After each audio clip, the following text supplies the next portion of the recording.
औज़ुबिल्लाहिमिनश्शैतानिर्रजीम बिस्मिल्लाहिर्रहमानिर्रहीम। अस्सलाम वालेकुम वीवर्स, मैं हूं मलिक ज़ाज़मान और ख़बर यह है कि आप मेरी इस वीडियो के नीचे देख रहे होंगे कि कौंसलर कम्यूने दी ब्रेशिया अरशद तनवीर कदर लोगों को जो है वो नेशनैलिटी की एक ओथ ले रहे हैं और इटालियन नेशनैलिटी की ओथ के इस सेरेमनी में तकरीबन 55 के करीब जो है वो लोगों ने जो है वो हलफ उठाया।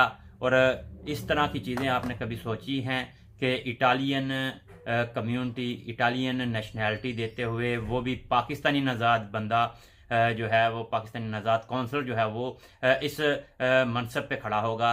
और ये इसी तरह है जैसे कि बरतानिया में मेयर्स बन रहे हैं, यहाँ पे भी ये सिलसिला शुरू हो चुका है। और बिल तरतीब जो है अभी इटली में 3 से 4 काउंसलर जो हैं वो कम्यूने के प्रॉपर इटालियन सियासत में हिस्सा ले चुके हैं और 3 से 4 जो काउंसलर हैं वो मुख्तलिफ कम्यूनों में जो है वो एज ए काउंसलर जो है वो बन के अपनी जिम्मेदारियां सर अंजाम दे रहे हैं, जिसमें कम्यूने दी ब्रेशिया में पहले पाकिस्तानी काउंसलर जो हैं वो अरशद तनवीर कदर हैं। उनकी तस्वीर जो है आप नीचे देख रहे हैं कि 55 लोगों को उन्होंने जो है इस माह ये नेशनैलिटी का ओथ के मौका पर जो है वो सेरेमनी में जो है वो शिरकत करके उनको बाकायदा तौर पे इटालियन नेशनल जो है वो करार दिया और सिग्नेचर किए कि ये लोग जो हैं ये अब बाकायदा तौर पे इटालियन नेशनल हो चुके हैं।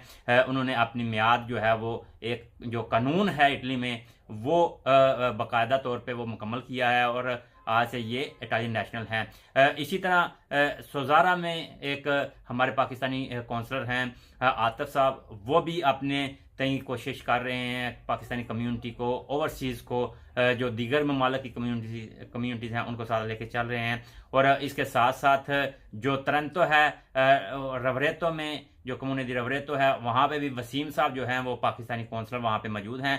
और आप देखेंगे कि आगे आने वाले वक्तों में यही काउंसलर जो है वो रिजोने के इलेक्शन लड़ेंगे, प्रोविंस के इलेक्शन लड़ेंगे। और वो वक्त दूर नहीं कि ये पाकिस्तानी होनहार जो लोग हैं ये इटालियन असम्बली में भी मौजूद होंगे। मलिक ज़ाज़मान को इजाज़त दीजिए। अल्लाह हाफिज़।